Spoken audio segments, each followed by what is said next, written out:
Welcome back to Two Railfans. I'm doing this video solo today. David's got a lot of stuff going on right now. But I wanted to give you guys a kind of a layout update and our plans.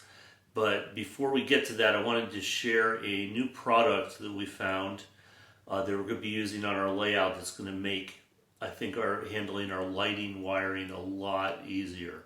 So we're going to go ahead and start with that. So I was able to pick up 50 pairs of these connectors for $10.99, so that comes out to about, if I can do my math correctly on video, slightly more than 20 cents per pair. And these are 22 gauge, I believe. I'll leave the exact product link in the description. And we had been buying 22 gauge 4-strand wire that we've basically been breaking down to use for our lighting wiring. It's just super cheap. We get it at a electronics store.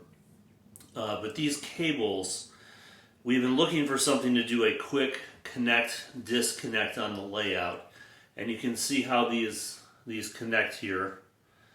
So just something so that, well, I'll tell you what we were thinking later, but so it just connects just like that. Disconnect. Just something so that, say you're working on a building on your layout.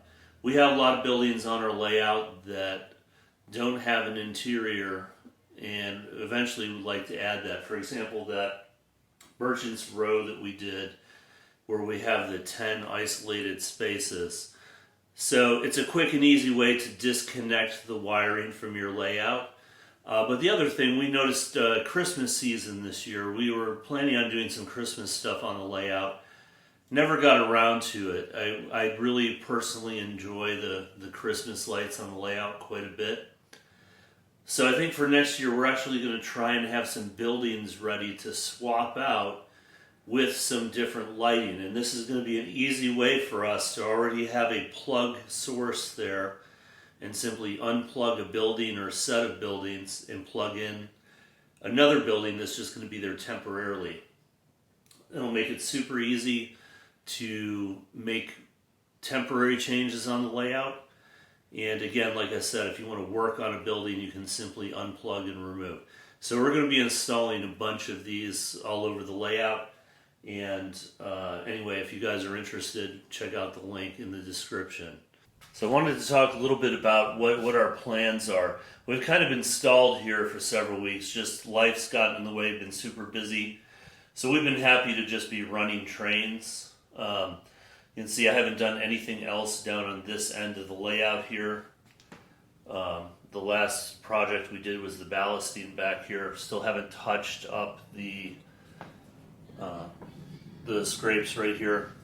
So we need to do that and touch up the base coat of paint.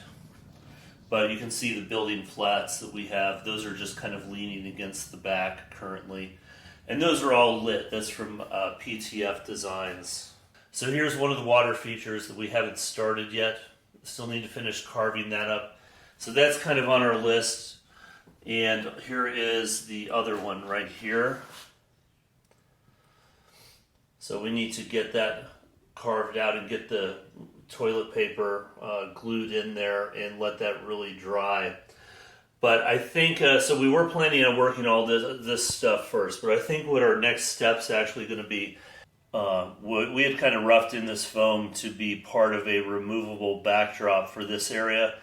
I think I'm going to ditch this, and we'll see what we keep from that. But I want to continue this other backdrop material that we have at the same height all the way around. So for the time being, at least, we're going to remove that foam piece. We'll figure out how we end up getting a water feature in there. But I want to continue that all the way around to this section as well. So this continues all the way around to this part of the room. And then that'll be the last part that we have backdrop on.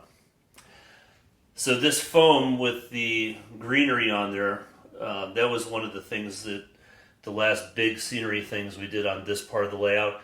Even though we glued it and did the hairspray method, we've had a issue. You see all this stuff on the track back there.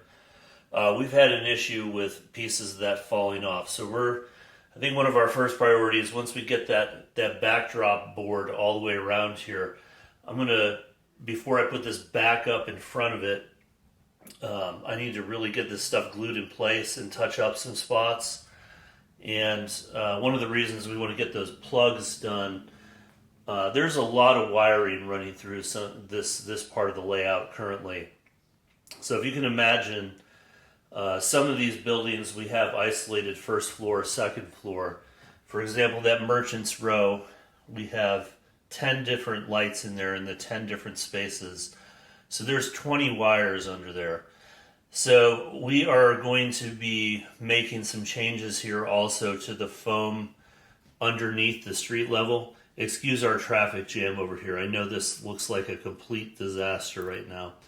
I'm going to carve out some of the foam underneath the board here just to kind of give a place for a little more wiring room. But we're going to get those plugs hooked up. That should give us a little bit of an easier time to remove these. And at some point, like I said, we'll work on getting interiors done on some of these buildings. So that's probably going to be one of the next things we work on. And we have this section over here. This, our excursion train, we want to put a train platform in here. But we want to build a bridge with a road coming up here, just kind of like, I'm not sure if I want to say a bridge, but basically a carved out mountain kind of situation, like you would find in the Northeast United States. So we're still kind of figuring out how to do that. I think that's probably our next step on this part of the layout once we get those other things done. We got a lot more ballasting to work on down here. Like to get the ballasting checked off as well. But in the meantime, we do going to be running trains, so I'm probably going to hold off on the ballast for a while. We also still have not painted our fascia board, so that's on the list. But one of the things I noticed when I was putting it in, keep in mind this board is straight, but you can see there are gaps in some places. And that's basically because we just stacked the foam up there. There was really no edge. So we need to come back along the edge here and fill in. You can see there's also some paint and stuff there. So this part of the layout, this was not static grass. This was just the more traditional grass we put down. So we do want to remove these buildings because we also want to come in here and put static grass down in this part of the layout. So first step will be filling in this gap here, and we'll have to put some kind of earth tone paint on there like we used on the other side of the layout. And at that point, then we can come back and put the static grass down and finish off this part of the layout. So I think in general, our plan on this part of the layout is to remove all of the buildings. You can see David got kind of impatient and we wanted to plant a few trees over here. So I'd like to get him moving on that and get him a project to do here on the layout too. We just recently set up channel membership, and there's only one membership level, and it's 99 cents a month. And we set that up just as a way for our subscribers to be able to support us and have it be a reasonable amount of money. So if you feel like you could support our channel, obviously you're not required to, but if you feel like you want to support our channel, you just hit that join button and you should be able to sign up just 99 cents a month. Thank you guys for watching, and make sure you hit that subscribe button.